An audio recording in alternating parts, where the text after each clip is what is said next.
요즘 그 명량이라는 영화가 굉장히 진짜 인기가 좋은 것 같아요. 흥행 폭풍입니다. 11일인가 개봉한 지 그렇게 됐는데 900만인가 뭐 사람이 몰렸대요. 그 900만 중에 여러분이 계신가요? 네, 제가 손 들라고 해볼까요? 왜 이렇게 많은 사람들이 이 영화를 좋아할까요? 여러 가지 이유가 있겠죠. 뭐 또 평가도 참 엇갈리는 것 같은데 어쨌든 사람들이 이 영화를 통해서 한편으로 제가 이렇게 생각을 해보면 최근에 우리나라에서 이렇게 보는 지도자들하고는 좀 다른 지도자상이 거기에 나오고 그런 거를 보면서 좀 이렇게 갈망하는 그런 마음들이 자꾸 퍼져서 많은 사람들이 그 영화를 보는 것이 아닌가 이런 생각도 들었습니다. 정말로 나라와 백성을 사랑하고 정말 애국심이 있고 솔선수범하고 말만 하는 게 아니라 정말 솔선수범하고 결단력이 있고 능력이 있는 그런 지도자가 필요하다고 생각하고 그런 색다른 지도자를 그들이 갈구하기 때문에 사람들이 몰려드는 것이 아닌가 저는 그런 생각했습니다.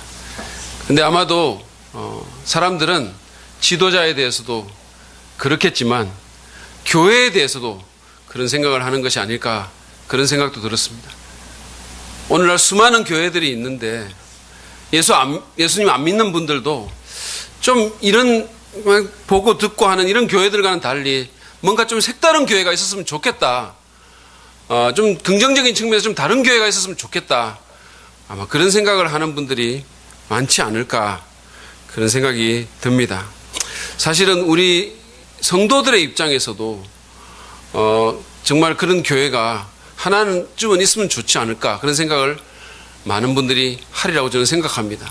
여러분들이 사랑받는 교회의 성도로서 우리 교회를 생각할 때 정말 우리 교회가 뭐 사이즈가 크고 작음을 떠나서 우리 교회도 좀 뭔가 독특하고 좀 뭔가 긍정적인 측면에서 색다르었으면 좋겠다 그런 생각을 하시는 분이 많을 거라고 저는 생각합니다. 저는 정말로 그랬으면 좋겠어요. 남들과 똑같은 교회라면 굳이 우리가 따로 여기에 모여 있을 이유가 어디에 있겠습니까? 왜 우리가 여기서 사랑 믿는 교회라는 이름을 걸어놓고 굳이 이렇게 모여야 할까요? 좀 색다른 다른 교회가 세워졌으면 좋겠다는 생각이 듭니다. 오늘 본문인 우리가 조금 전에 읽었던 그 사도행전 2장에서 우리가 만난 예루살렘 교회는 당시의 유대인 사회에서 이렇게 보면 굉장히 색다른 교회였습니다.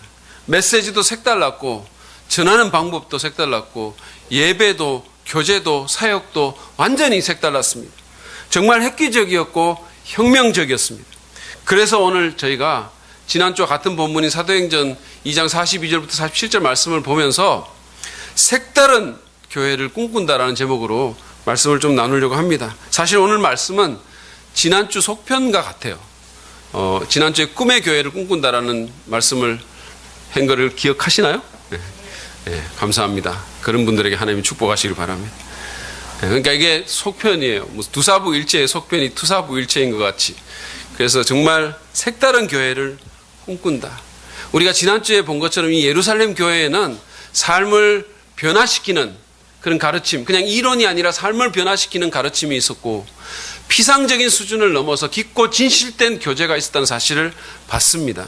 근데 이 두 가지 사실은 우리가 꿈꾸는 교회의 모습이기도 하지만 그 당시의 상황에서 보면 정말 다른 모습이기도 했습니다. 당시의 유대교회의 가르침은 생명력이 없는 죽은 가르침이었어요.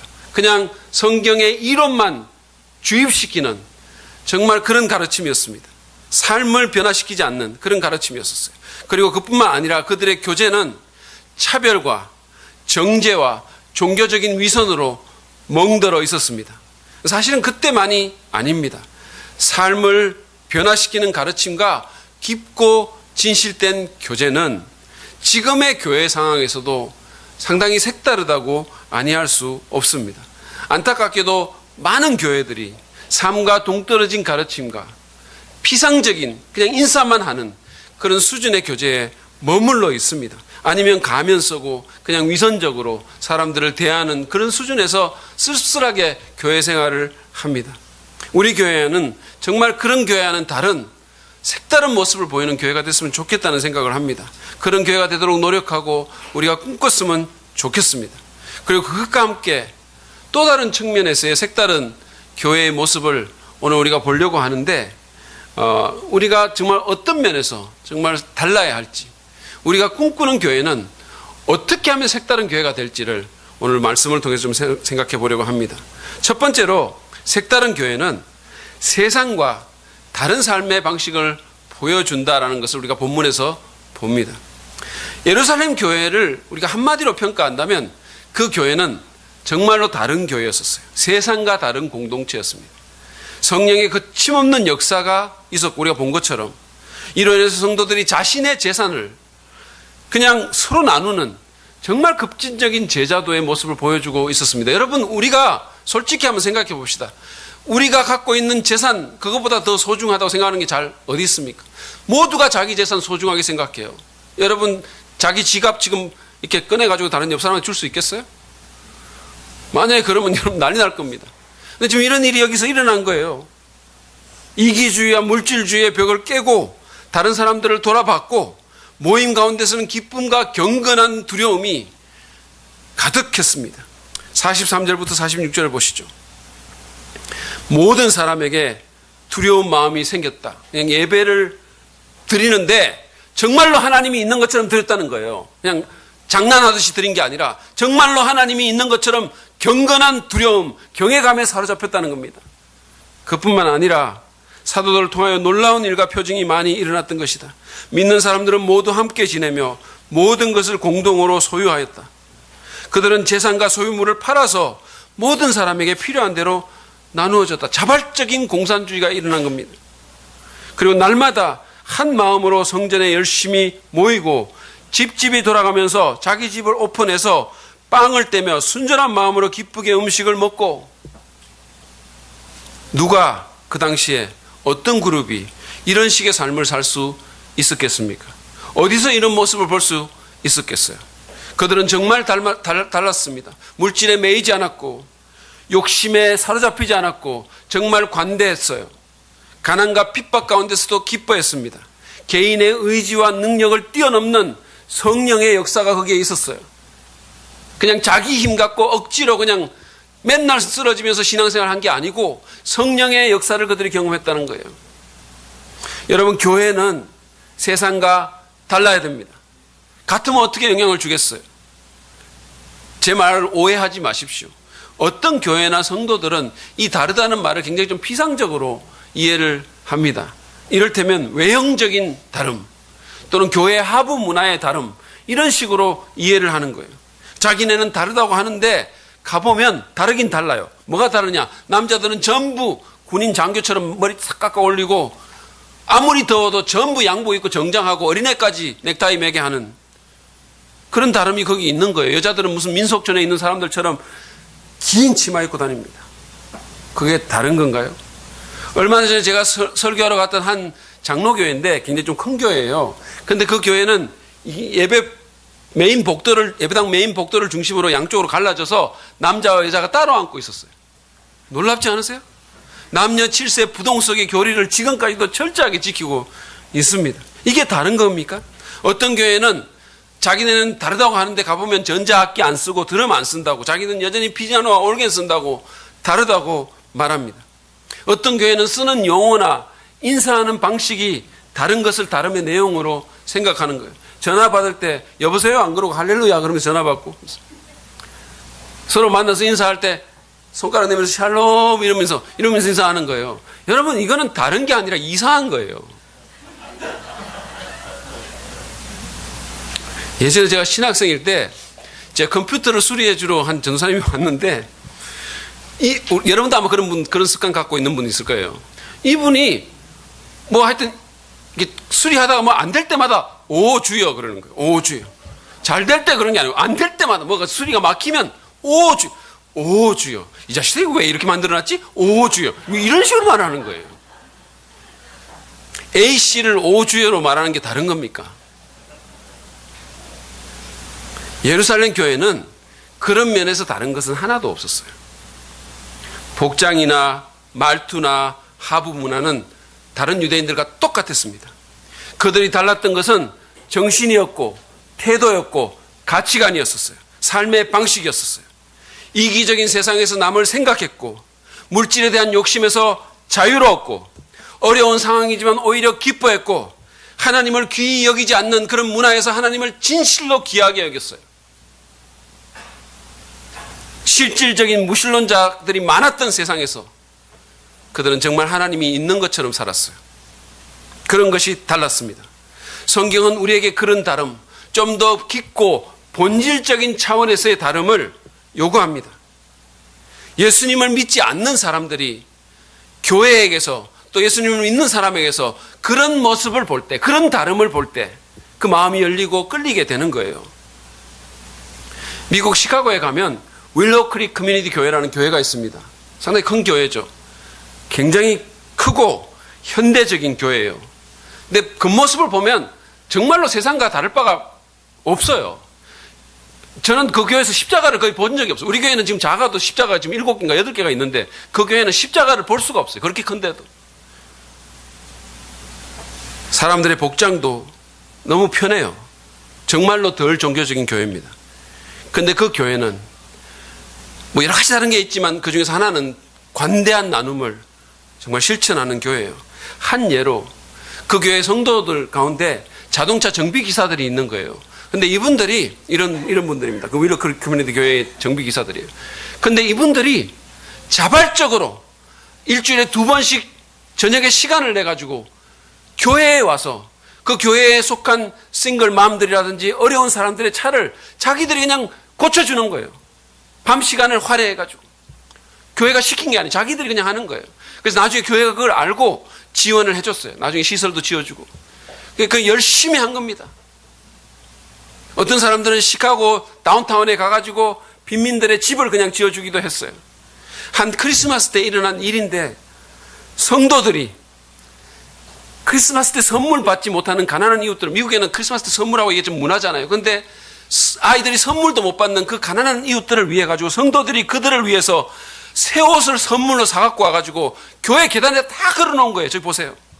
온 사방에 너무너무 좋은 옷들을 다 그들이 사와가지고 자기 자식한테 주지 않고 그 이웃들을 위해서 선물을 사온 거예요.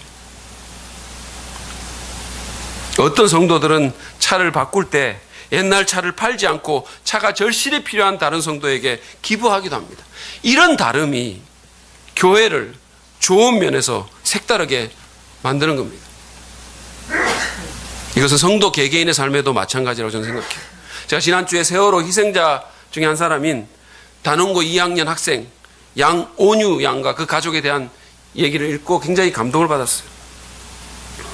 이 양온유 이 학생인데 얼마나 정말 해맑고 얼마나 사랑스럽습니까? 이 학생이 안산에 있는 어떤 교회에 다니는 집사님 딸이에요. 부부 딸인데 굉장히 능력이 많고 자기네 반에 반정도 했는데 잘난 척하지 않고 그리고 남을 배려하고 정말 섬기는 리더십을 발휘한 그런 학생이었습니다. 교회 일에도 열심을 내가지고 주말이면 토요일날 교회 와서 그냥 고등부 예배, 찬양팀 연습 그런 거 다 연습하고 예배 준비하고 그리고는 주일에는 수년 동안 모든 사람이 기피하는 일부 예배 반주자를 그렇게 충실하게 했다는 거예요. 여러분 우리 교회처럼 9시 반이 아니에요. 7시 예배입니다. 사고가 나던 날 이 온유 양은 세월호 가판까지 나갔다가 친구들의 비명소리를 듣고 다시 들어갔대요. 구하러 갔다. 그래서 희생이 된 겁니다. 아버지가 딸아이를 희생하면서 이렇게 말했어요. 들어보십시오. 온유 태명이 부활이었어요. 4월 16일에 사고가 있었고 3일 뒤 온유가 31번째 희생자로 발견되었는데 그날이 부활절이었어요. 온유 태몽도 바다였고요. 돌아보건대 이 모든 것에는 하나님의 계획하심이 있다고 생각해요. 사고 소식을 듣고 진도에 내려가면서 저희 아이 이름이 생존자 명단에 없을 거라는 걸 직감했어요. 친구들을 두고 혼자 나올 아이가 아니었어요. 온유는 항상 그랬으니까요. 이 부부가 사랑하는 딸이 희생자로 발견되고 장례를 치르는 동안 정말로 주의 은혜로 평안함을 유지를 했습니다. 그리고 다른 희생자 가족들을 배려해가지고 이틀 동안만 장례를 치렀다는 것입니다. 그리고 어머니는 사고 이후에 팽목함에 내려가가지고 정말 기도하는데 다른 부모들을 위해서 더 열심히 간절히 기도했다는 거예요. 장례식을 하는데 뭐 사람들한테 알리지도 않고 딱 그냥 다른 사람들을 배려하는 차원에서 이틀간만 이렇게 했는데 수많은 사람들이 몰려들었다는 겁니다. 1,500명이 빈소를 찾아왔어요. 근데 그 가운데 한 사람이 당시 경기도지사였던 김문수 지사였습니다. 근데 여러분 이 모습을 한번 보세요. 이게 지금 그 사고가 난 후에 찍은 사진인 거예요.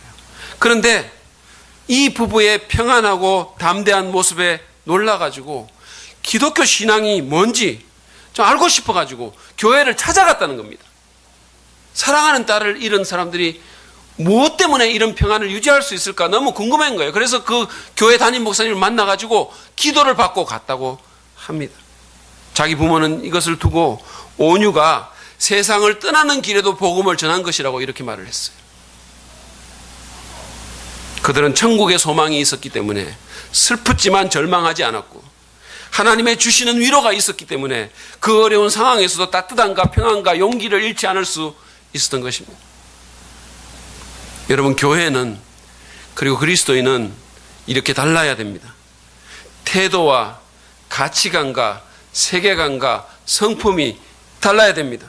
삶의 방식과 선택이 달라야 됩니다. 속사람이 다르고 그로 인한 삶이 달라야 돼요.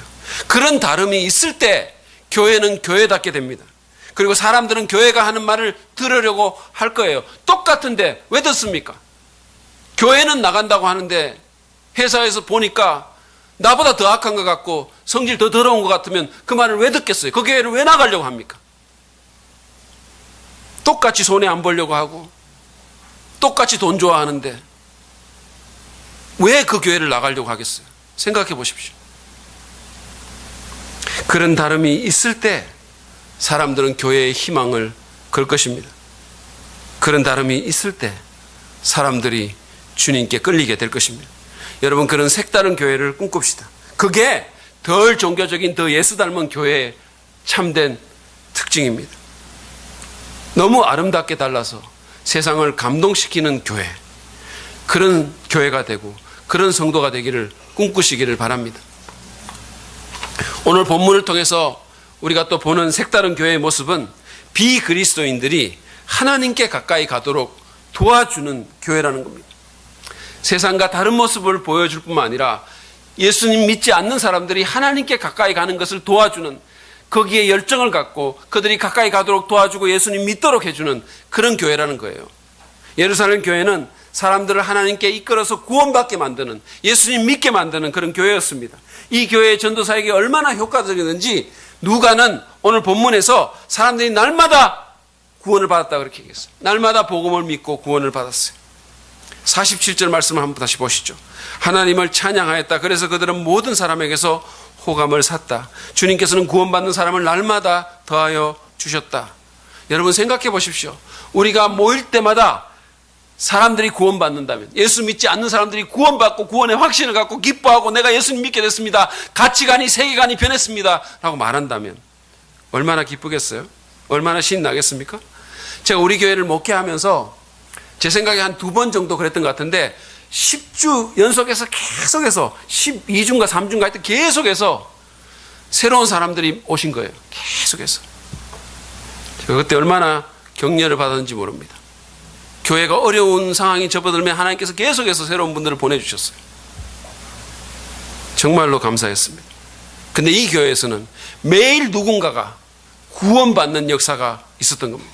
우리 그때 오신 분들은 뭐 이미 믿는 분들도 계셨고, 다른, 그러니까 이사 오가지고 오시는 분들도 계셨고, 또 한두 번 나와보다가 안 나오는 분도 계셨지만, 이 교회에서는 날마다 사람들이 구원받았어요. 날마다.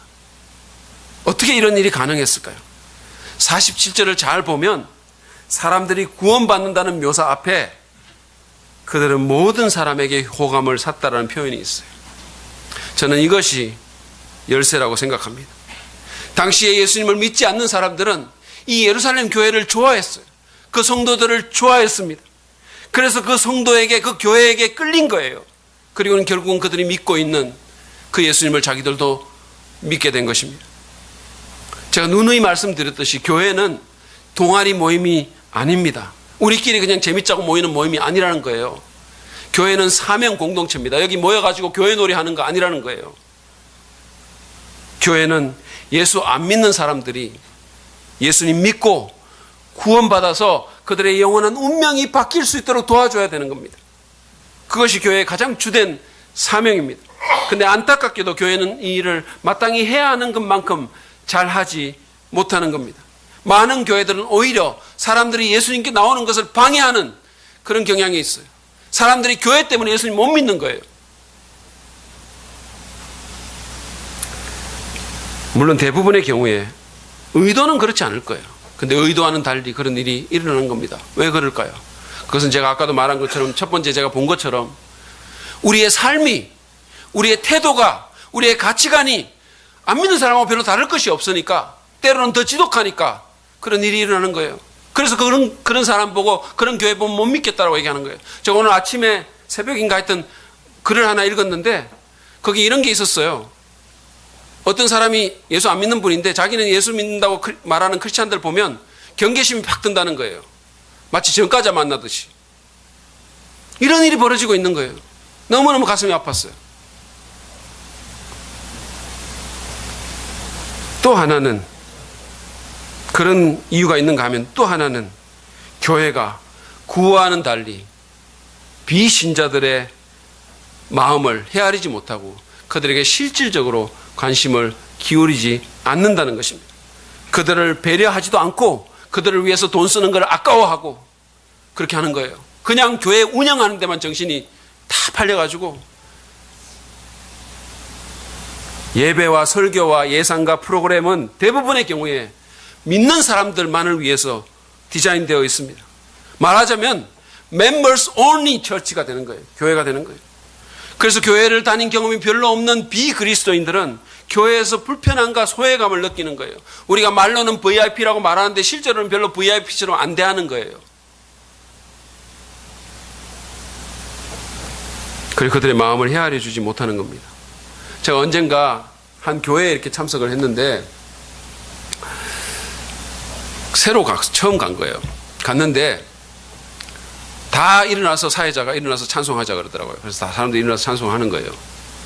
그런데 찬송 끝나고 나니까 새로 오신 분들만 놔두고 다 앉으시라는 거예요.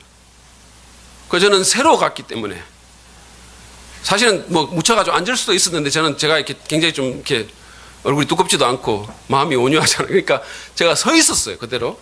그러니까 누군가가 꽃을 하나 줬어요. 꽃을 받았어요. 아무도 꽃을 안 갖고 있는데 저만 꽃을 갖고 서 있는 거예요. 그러니까 모든 사람이 이제는 이분들을 축복하자 하면서 저를 쳐다보면 손을 들고 다 저를 보면서 노래를 부르는 겁니다. 저는 그 시간이 영원처럼 느껴졌어요. 너무너무 불편했습니다. 물론 그 교회는 저를 불편하게 하려는 의도로 그렇게 한 건 아니에요. 저를 정말로 환영해주고 싶어가지고 그랬을 것입니다. 그렇지만 자기네들 입장에서만 생각했기 때문에 자기들이 정말 환영하고 주고 싶었던 그 사람을 그렇게 불편하게 했던 거예요. 이런 일도 있었습니다. 교회에 이제 전도 주일인데 제가 어떤 젊은 커플을 교회에 인도를 해갔어요. 예수 안 믿는 사람들입니다. 그래서 이제 제 딴 교회에 있을 때인데 근데 하여튼 인도에 갔는데 이 젊은 커플이 교회 계단을 이렇게 올라가면서 2층에 이렇게 현수막을 쫙 걸려져 있는데 현수막을 봤어요. 그 현수막에 뭐라고 써 있냐면 전성도 새영혼 추수주일이라고 써져 있었어요. 전성도 새영혼 추수주일이라고 써져 있었어요. 그러니까 이 사람들이 그걸 딱 보더니 너무 생소하잖아요. 그 구호 자체가. 그러니까는 저를 이렇게 보면서 전성도, 자기들 보면서 새영혼 추수주일 이러는 거예요. 그러면서 하는 말이 우린 새영혼이야. 어이 새영혼 이러는 거예요. 그러면서 깔깔거리는 거예요. 여러분 이게 얼마나 웃기는 일입니까? 그리고 그 구호부터가 전성도와 새영혼을 완전히 갈라놓고 있어요. 그래 너희는 새영혼이다 우리는 전성도고. 그렇게 의도한 건 아니에요. 그렇죠. 그들의 마음을 헤아리지를 못한 겁니다. 이런 건 또 어떻습니까? 다른 날도 아니고 교회 문화에 전혀 익숙하지도 않은 새로운 사람들을 초청한 전도주일에 강사 목사님이 강대상에 올라오면서 손을 들고 할렐루야! 라고 하고 성도들은 그게 아멘! 이라고 대답을 합니다. 뭐 하는 짓입니까? 이런 종교적인 하부 문화가 자기들이 초청한 소중한 사람들에게 어떤 영향을 줄지 한번 생각이라도 해봤을까요? 정말로 진지하게 생각해 봤다면 안 그랬을 겁니다. 제가 이런 예를 들자면 몇 시간이 주어져도 모자랄 거예요. 여러분, 예수님은 그러지 않으셨습니다. 예수님은 도덕적으로 영적으로 탁월하신 분이었지만 정말로 달랐지만 그런 면에서 그러나 죄인들과 너무도 잘 어울리셨어요. 그 당시에 이상한 종교적인 언행이나 내부자들만의 하부 문화로 또는 정죄의 눈길로 그들을 쫓아내지 않았습니다. 여러분, 그거 아세요? 당시에 죄인들로 알려진 사람들은 예수님을 굉장히 좋아했어요. 그리고 예수님 옆에 가고 싶어 했습니다.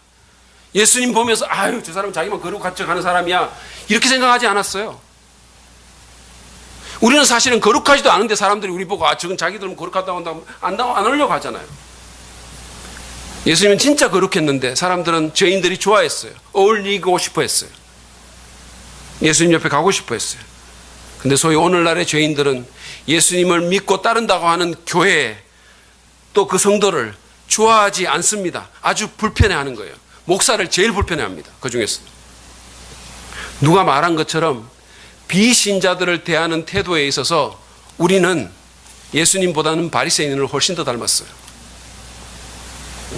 저는 우리 교회가 비멤버를 위한, 비그리스도인을 위한 교회가 되기를 원합니다. 정말로 그들이 편안하게 와서 방해받지 않고 진리를 탐구할 수 있는 환경을 우리가 제공해 줬으면 좋겠어요. 우리가 주일 예배에서 세번역 성경을 사용하는 것도 그것 때문에 그러는 겁니다. 사실 저나 예수님 오래 믿은 분들은 개역 성경이 훨씬 편해요. 세번역 안 편합니다. 오히려 우리가 세번역 보면요, 교회 신자들 다른 교회 다니다가 오신 분들 이렇게 보고 이 교회 이상한 교회네 그러고 떠나는 분들도 있어요. 그럼에도 불구하고 우리가 세번역을 보는 것은 예수님 안 믿는 분들을 우리가 배려해서 그렇게 하는 겁니다. 일부러 그러는 거예요. 우리가 방문한 분들을 이렇게 세우지 않는 것도 그분들을 환영하지 않아서가 아니라 그분들을 불편하게 해드리지 않기 위해서입니다. 우리가 사랑 빚는 데이 때 건전 가요나 팝송을 부르는 것도 그분들에게 잘 다가가게 하기 위해서예요. 신앙을 타협해서가 아니라 제가 여러분들에게 아멘 훈련 안 시키는 것도 여러분 아멘 안 하시잖아요. 원래 안 하시는 분인데 저도 안 시켜요. 저도 시키려고 왜 못 시키겠어요. 계속 막 나올 때까지 아멘 아멘 그러죠. 저도. 그러면 여러분 안 하고 어떡하겠어요. 계속 그러는데 제가 그렇게 일부러 안 합니다. 그렇게 안 하는 이유가 있어요. 그렇게 하면 우리는 익숙하지만 안 믿는 사람은 너무 이상한 거예요. 여기 들어오면 무슨 군대도 아니고. 그래서 제가 하고 싶은 분은 하시되 모든 사람이 그렇게 하도록 제가 안 시키는 거예요. 저는 앞으로 주일 예배를 기획하면서 그리고 사역을 해나가면서 비그리스도인들을 더욱 염두에 두려고 노력할 것입니다. 여러분들도 여기에서 동참했으면 좋겠어요. 왜냐하면 이것이 교회의 사명이기 때문입니다. 여러분, 교회가 왜 있습니까? 교회는 우리 여기 멤버들을 위해서 있는 게 아니에요. 교회는 여기 안 믿는 사람들을 위해서 존재하는 겁니다. 여기 수많은 사람들, 길을 잃고 헤매는 사람들을 위해서 있는 거예요. 예수님은 잃어버린 차를 찾아서 구원하기 위해서 이 땅에 오셨습니다. 교회도 그래야 하지 않겠어요? 그냥 종교 노름하는 것이 아니라 정말로 사명을 갖고 그들을 쫓아가고 다가가야 되지 않겠습니까? 나가서 찾지는 못할 망정 스스로 찾아온 사람들을 쫓아내서야 되겠습니까? 저는 한 성도가, 우리 교회 성도는 아니에요.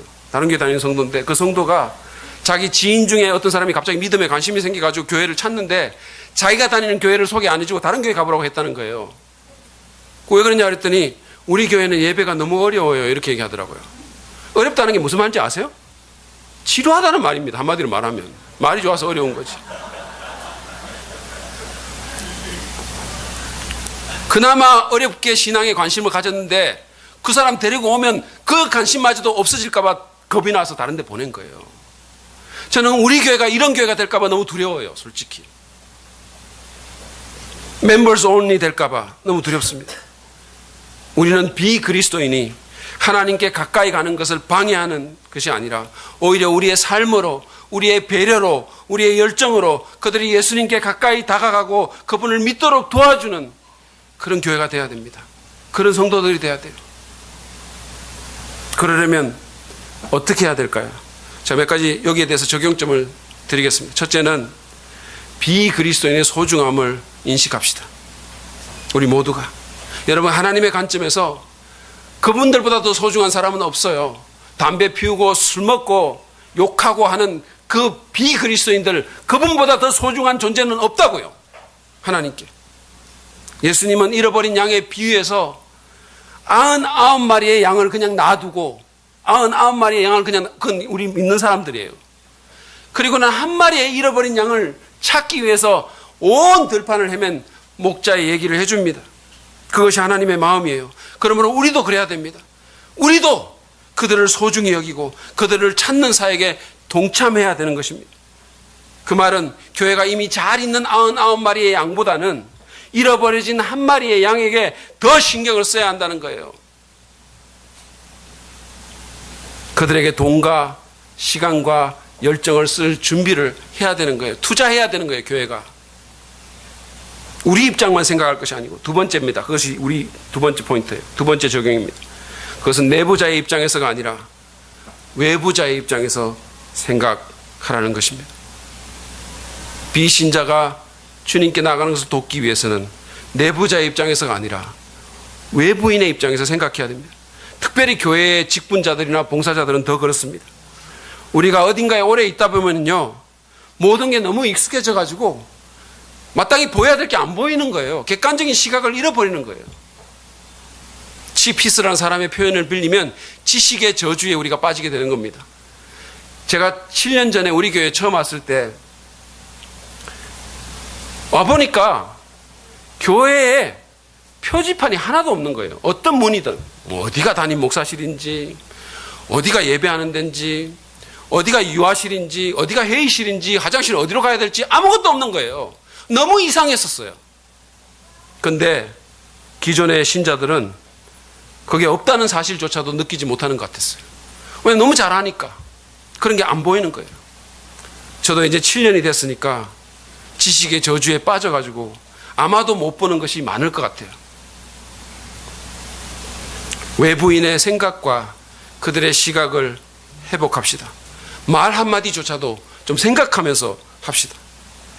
제가 한 예로 저는요, 예수님 안 믿는 분들을 일컬을 때 불신자라고 말하지 않아요. 잘 그렇게 그런 용어를 사용하지 않습니다. 그 용어는요, 우리 내부자들 중심의 용어예요. 그리고 사실은 정확하지도 않아요. 여러분, 그 사람들도 불신자 아니에요. 그 사람들도 뭔가 믿어요. 그래서 저는 그들을 비그리스도인이라고 말합니다. 또는 찾는이라고 말하기도 해요. 제대로 된 회사는요, 모든 것을 고객 입장에서 생각하고 합니다. 그렇지 않나요? 회사가 잘 되려면 고객을 생각하는 거예요. 교회도 마찬가지예요. 더 그래야 되는 거예요.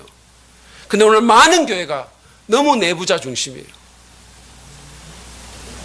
세 번째 적용은 불편함을 감수하라는 겁니다. 비그리스도인을 위한 교회가 되는 것은 여러분 쉬운 일이 아니에요. 내부자들의 고정관념과 전통과 편안함과 기득권을 내려놔야 돼요. 분당에 가면은요, 만나교회라는 교회가 있습니다. 그 교회 목사님이 제 책 레모네이드를 꿈꾸다를 너무 사랑해가지고 여러 번 이렇게 쓰시는 분이신데, 큰 교회예요. 좋은 교회고 제가 생각할 때 좋은 교회 같아요. 좋은 목사님입니다. 근데 뭐냐면 제 책을 좋아하니까 좋은 교회죠. 근데 그 만나교회에 가면 예배당에 흡연실이 있어요. 놀라시지 않으시는군요. 근데 그분들은 왜 그렇게 했냐면 담임 목사님이나 그 교회가 흡연을 찬성하거나 흡연을 좋아해서가 아니에요. 담배 피우는 분들도 예수님을 만나야 되고 그러려면 교회에 나와서 복음을 들어야 될 수 있기 때문에 그걸 배려해 주는 차원에서 그렇게 했다는 거예요. 그러면서 흡연실을 짓기 전에 그분들이 한 질문이 있어요. 오늘 분당에서 예수님이 목회를 했다면 어떻게 하셨을까? 그러고는 만장일치로 흡연실을 짓기로 결정했다는 겁니다. 예수님은 담배 피우는 사람, 죄 짓는 사람을 위해서 교회의 문을 활짝 열고 기다렸을 것이라고 생각했다는 것입니다.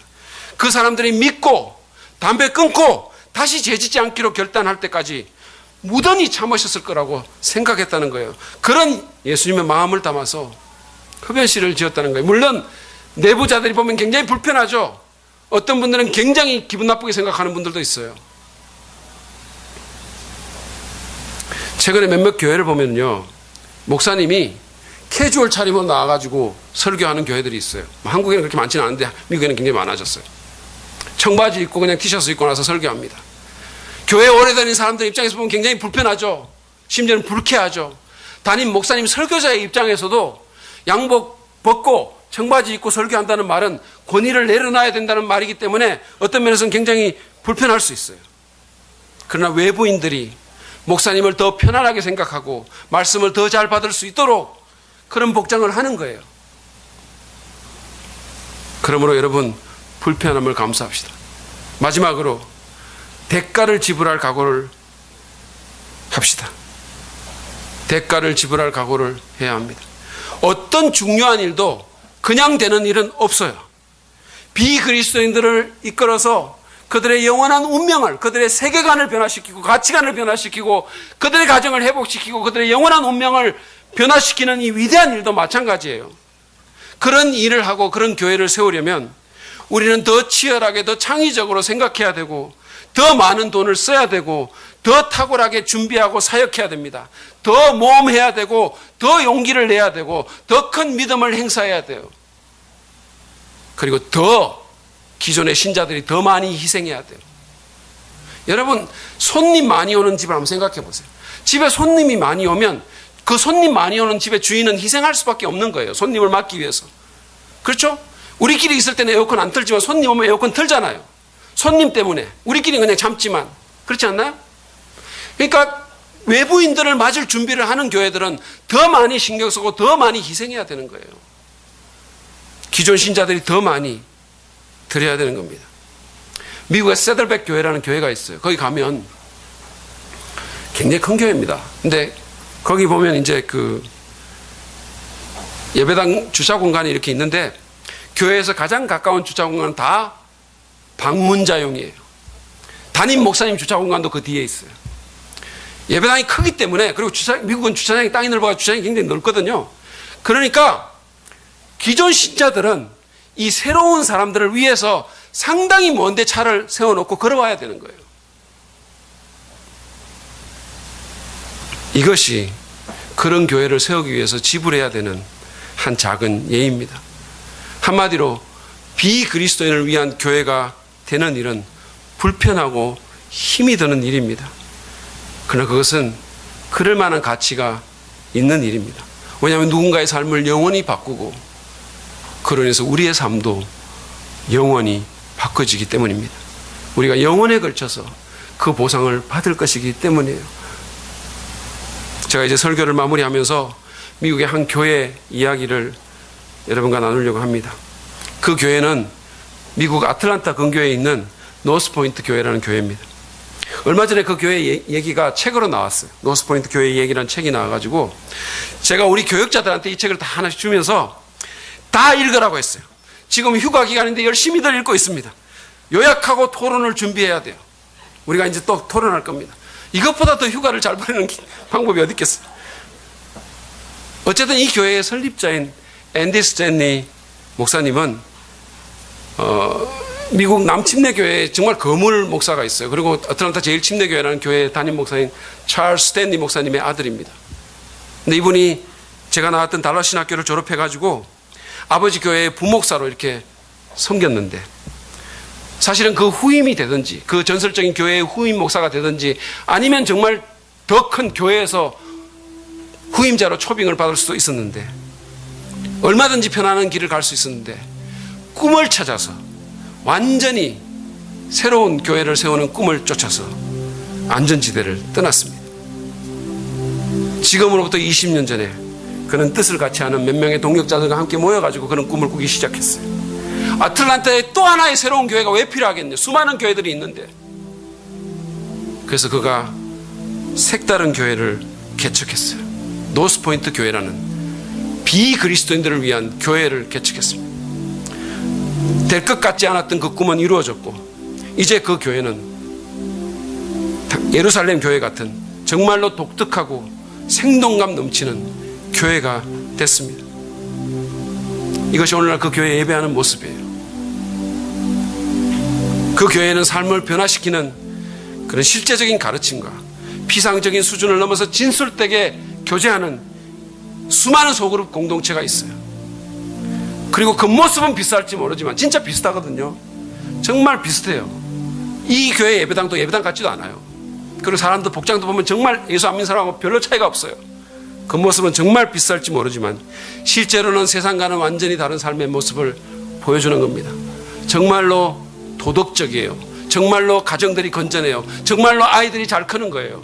그리고 오늘 본문처럼 정말로 관대합니다. 그래서 그 관대함이 자기 도시를 넘어서 미국 전역에까지 영향을 미치게 하는 동기가 되고 있는 겁니다. 무엇보다도 이 교회는 비그리스도인이 가장 좋아하는, 그리고 가장 많이 구원받는 그런 교회로 오늘날 3만 명이 모여서 예배하는 그런 교회로 성장했어요. 여러분, 색다른 교회를 꿈꿉시다.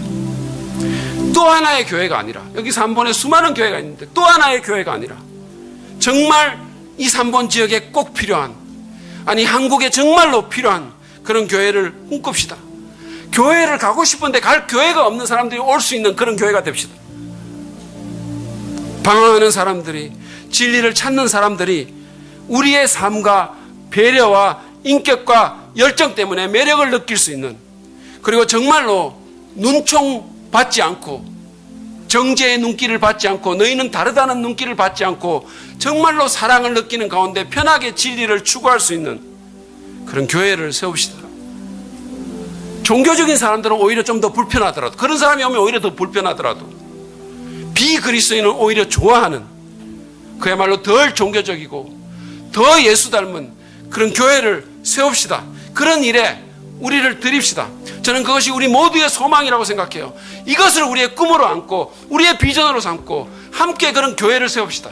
교회 사이즈가 어떻게 되든지 간에 그게 문제가 아니라, 사람들이 사랑 믿는 교회라는 이름을 들으면 마치 신라면 딱 들으면 매운맛이 생각나듯이 사랑 믿는 교회라는 이름을 들으면 그 교회 안 가고 싶어하는 사람들이 가고 싶어하는 교회지. 예수 안 믿는 사람들이 더 편애하는 교회지. 그런 교회 만듭시다. 그런 교회 됩시다. 여러분들이 그런 사람들이 되고 제가 그런 목사가 됐으면 좋겠어요. 그 교회 담임 목사가 정말 목사 안 같은데 전도사같이 생겼는데 성도들은 정말 훌륭하다 하더라. 그런 교회를 세웁시다. 그 일을 위해서 함께 꿈꾸고 마음을 모으고 소매를 걷어붙이고 안전지대를 떠나고 우리 자신을 드립시다. 그것만큼 우리 인생을 더 의미 있게 만드는 것은 없습니다. 그것만큼 이 시대 이 지역에 더 필요한 것은 없습니다. 그 위대한 일에 쓰임받는 여러분 모두가 되시기를 주님의 이름으로 축복합니다. 우리가 이 시간에 또 찬양합니다. 우리가 매번 이렇게 찬양하는 이 노래는 정말 엄청난 노래예요. 그렇지만 이것이 우리의 소원이 됐으면 좋겠어요. 주님, 정말 교회다운 교회를 세우는 일에 하나님 우리를 사용해 주십시오.